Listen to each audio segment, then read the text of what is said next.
भारत जहां मुस्लिमों की तीसरी सबसे बड़ी आबादी रहती है, जिसने कला, साहित्य, गायकी और कलाकारी के क्षेत्र में जमकर नाम कमाया। लेकिन जब बात बिजनेस और सरकारी सेवाओं में प्रतिनिधित्व की आती है, तो मुसलमानों की यही आबादी काफी पीछे खड़ी नजर आती है।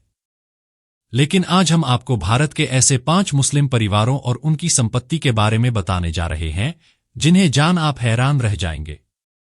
जी हां, भारत के ये मुस्लिम परिवार अपनी मेहनत और व्यापारिक कुशलता के दम पर आर्थिक रूप से बेहद सफल हैं। ये परिवार न केवल भारत में, बल्कि वैश्विक स्तर पर भी अपनी पहचान बना चुके हैं। तो चलिए जानते हैं भारत के उन 5 सबसे अमीर मुस्लिम परिवारों की कहानी, जिनकी संपत्ति अरबों खरबों में है। नंबर 5, डॉक्टर आजाद मूपेन। केरल में जन्मे डॉक्टर आजाद मूपेन ने दुबई में एक छोटे से क्लिनिक से शुरुआत करके हेल्थ केयर का एक विशाल साम्राज्य खड़ा किया है। 1987 में डॉक्टर मूपेन ने दुबई में एस्टर डीएम हेल्थ केयर की नींव रखी थी। आज उनकी कंपनी कई देशों में 27 से ज्यादा अस्पताल, 125 क्लिनिक और 500 फार्मेसी चलाती है।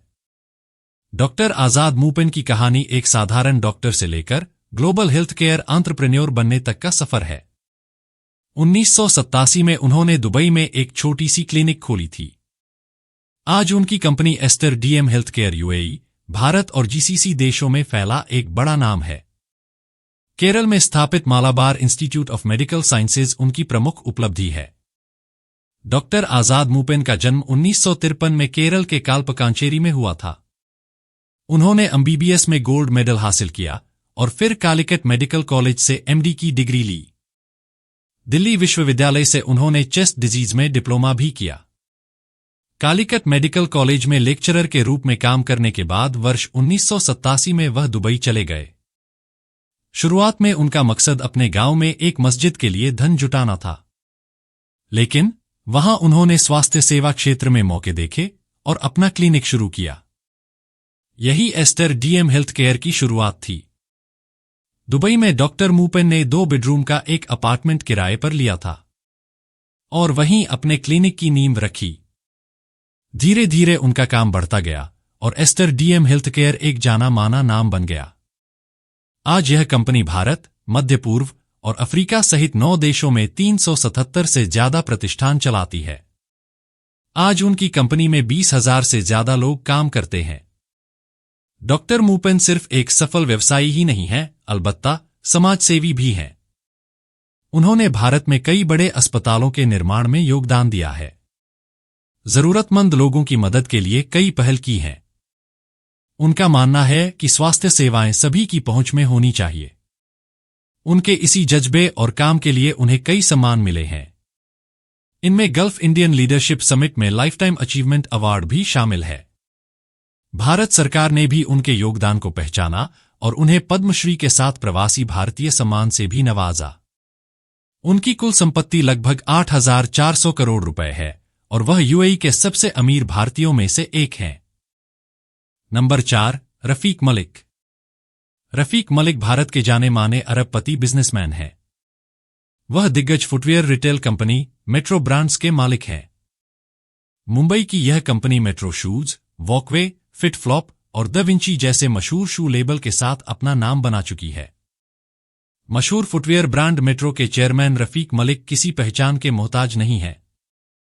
रफीक का जन्म 30 अक्टूबर 1950 को मायानगरी मुंबई में हुआ था। अपने पिता के छोटे से जूते के व्यवसाय को उन्होंने एक बड़े ब्रांड में बदल दिया। रफीक मलिक ने मुंबई यूनिवर्सिटी से ग्रेजुएशन किया। इसके बाद उन्होंने अपने पिता के फुटवियर बिजनेस को संभालना शुरू कर दिया। उनके पिता मलिक तेजानी ने 1955 में मुंबई में मेट्रो की शुरुआत की थी। उस समय यह एक छोटा सा जूते का स्टोर था। रफीक मलिक ने कड़ी मेहनत और लगन से मेट्रो को एक बड़ा ब्रांड बनाया। इस कंपनी की यात्रा में एक अहम मोड़ तब आया जब दिवंगत निवेशक राकेश झुनझुनवाला ने इसकी क्षमता पर भरोसा दिखाया। 2007 में मेट्रो ब्रांड्स ने झुनझुनवाला को 15% हिस्सेदारी बेच दी। इससे कंपनी की ग्रोथ को और बढ़ावा मिला। आज देश के 160 शहरों में मेट्रो के 700 से ज्यादा स्टोर हैं। रफीक मलिक की 5 बेटियों में से एक फराह मलिक अब मेट्रो की मैनेजिंग डायरेक्टर हैं। फोर्ब्स के अनुसार रफीक की कुल संपत्ति $2.1 अरब यानी लगभग 17,160 करोड़ रुपए है। एक जूते की दुकान विरासत में मिलने से लेकर अरबों का साम्राज्य खड़ा करने तक रफीक मलिक का सफर उनके विजन, दृढ़ संकल्प और नेतृत्व को दर्शाता है। नंबर 3, यूसुफ हामिद। भारतीय वैज्ञानिक और अरबपति व्यवसायी यूसुफ हामिद सिप्ला के गैर कार्यकारी अध्यक्ष हैं। यह एक जेनेरिक दवा कंपनी है जिसकी स्थापना उनके पिता ख्वाजा अब्दुल हामिद ने 1935 में की थी। अपने पिता की मृत्यु के बाद हामिद और उनके भाई मुस्तफा को यह व्यवसाय विरासत में मिली। लिथुआनिया में जन्मे और मुंबई में पले बढ़े यूसुफ हामिद के पिता भारतीय मुस्लिम थे और उनकी मां रूसी भाषी लिथुआनियाई यहूदी। उनकी मुलाकात बर्लिन में हुई थी जहां वे पढ़ाई करते थे। वहीं यूसुफ हामिद की शादी फरीदा से हुई है और उनकी कोई संतान नहीं है। उनके छोटे भाई एम.के. हामिद सिप्ला के गैर कार्यकारी उपाध्यक्ष हैं और उनके 3 बच्चे हैं। यूसुफ हामिद ने कैथेड्रल और जॉन कॉनन स्कूल से स्नातक की उपाधि प्राप्त की। उन्होंने मुंबई के सेंट जेवियर्स कॉलेज से भी स्नातक की उपाधि प्राप्त की। इसके बाद 1954 में उन्होंने रसायन विज्ञान में डिग्री हासिल करने के लिए इंग्लैंड जाने का फैसला किया और उसके बाद कैम्ब्रिज के क्राइस्ट कॉलेज से पीएचडी की। यूसुफ हामिद को एड्स की जेनेरिक दवाएं और मुख्य रूप से गरीब देशों को प्रभावित करने वाली अन्य बीमारियों के इलाज के लिए जाना जाता है। जिन लोगों की उन्होंने मदद की वे उन्हें रॉबिन हुड कहते हैं। उन्होंने एड्स, अस्थमा, फ्लू आदि के लिए जेनरिक गोलियों के विकास में भी अग्रणी भूमिका निभाई है। उनकी भतीजी समीना हामिद सिप्ला की कार्यकारी उपाध्यक्ष हैं। यूसुफ हमीद की कुल संपत्ति लगभग $2.6 बिलियन यानी करीब 21,000 करोड़ रुपए है। उनकी कंपनी सिप्ला का मुख्यालय मुंबई में है और यह कंपनी दुनिया भर में अपनी दवाओं के लिए जानी जाती है। यूसुफ हमीद को वर्ष 2005 में भारत सरकार ने पद्म भूषण से सम्मानित किया था। Number 2, MA. यूसुफ अली परिवार। केरल के त्रिस्सूर में जन्मे एम.ए. यूसुफ अली की इतने बड़े बिजनेसमैन बनने की यात्रा आसान नहीं रही। उन्होंने वकील बनने का सपना देखा था, लेकिन परिवार की वजह से अहमदाबाद में उन्होंने अपने पिता की किराना की दुकान संभाली। इसके बाद बिजनेस में डिप्लोमा की डिग्री लेकर वे 1970 के दशक में दुबई में अपने रिश्तेदार के दुकान पर काम करने पहुंच गए। वहीं से उन्होंने बिजनेस की ABCD सीखी। दुबई में काम करते हुए उन्होंने FMCG बाजार, निर्यात और आयात के कारोबार की बारीकियां सीखी। यूसुफ ने हाइपरमार्केट चेन के गुर और व्यापार सीखने के लिए ऑस्ट्रेलिया, हांगकांग और सिंगापुर जैसे देशों का भी दौरा किया। 34 साल की उम्र में उन्होंने अबू धाबी में अपना पहला हाइपरमार्केट खोला। 1995 में जब उन्होंने अबू धाबी में सबसे बड़ा सुपरमार्केट खोला तो वह UAE सरकार और वहां के प्रिंस की नजर में आ गए। 2006 में उन्होंने केरल के त्रिशूर में पहला लुलु कन्वेंशन सेंटर होटल खोलकर भारत में अपना व्यवसाय शुरू किया। 2013 में कैथोलिक सीरियन बैंक और धनलक्ष्मी बैंक का 49.99% शेयर खरीद लिया। इसके अलावा उन्होंने बेंगलुरु और लखनऊ में भी लुलु मॉल खोला। इसके साथ ही उन्होंने वर्ष 2023 में अपने खुदरा कंपनी का IPO लाने की भी घोषणा की। आज एम.ए. यूसुफ अली एक अरबपति भारतीय व्यवसायी हैं जो $7.5 बिलियन यानी 65,150 करोड़ रुपए के मालिक हैं, जिसके पूरे खाड़ी और विदेशों में 272 स्टोर और खुदरा केंद्र हैं। कंपनी भारत के बाहर सबसे ज्यादा संख्या में भारतीयों को रोजगार देती है। उन्हें मिडिल ईस्ट का रिटेल किंग कहा जाता है।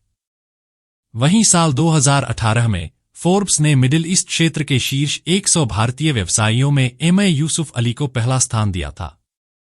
नंबर 1, अजीम प्रेमजी।